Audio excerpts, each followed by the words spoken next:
بلوچستان کی ایک اور معصوم بچی دہشت گردوں اور پاکستان دشمنوں کا اعلی کار بننے سے بچ گئی۔ پاکستان دشمنوں کی ایک اور سازش بے نقاب ہو گئی۔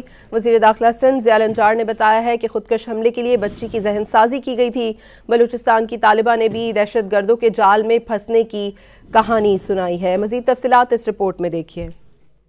وزیر داخلہ سندھ ضیاء الانجار نے کراچی میں پریس کانفرنس میں بتایا کہ سوشل میڈیا کو بطور ہتھیار استعمال کیا جا رہا ہے۔ بلوچ طالبہ کی ذہن سازی کی گئی کہ وہ خودکش حملہ کرے۔ ریاست مخالف عناصر BLA نے بچی کو خودکش حملے کے لیے استعمال کرنا چاہا۔ پاکستان دشمن عناصر ہمارے ہی بچوں کو ہمارے خلاف استعمال کرنا چاہ رہے ہیں۔ آپ میرے پیچھے بچی دیکھ رہے ہیں، ان کو کچھ جو اینٹی اسٹیٹ عناصر ہیں انہوں نے ذہن سازی کی، مختلف حربوں کے ساتھ سوشل میڈیا پر ان کو کانٹیکٹ کیا، پھر اپنے گروپ میں اس کو ایک مخصوص گروپ تھا واٹس ایپ کا، اس میں ان کو شامل کیا۔ تنظیم ہے، انہوں نے اس کو ان کی ذہن سازی کی تاکہ یہ ان کے لیے کام کر سکے۔ دہشت گردوں کے جال میں پھنسنے والی بلوچ طالبہ نے بھی اپنا احوال سنایا۔ ویڈیو بیان میں کہا کہ رابطہ کار نے مجھے نفرت انگیز مواد دیا، میرے ذہن میں یہ بات ڈالی گئی کہ جان دینا ہی سب سے بڑا مقصد ہے۔ اب مجھے سمجھ آ گیا کہ میں تباہی کی جانب جا رہی تھی۔ میں سوشل میڈیا استعمال کرتی تھی اور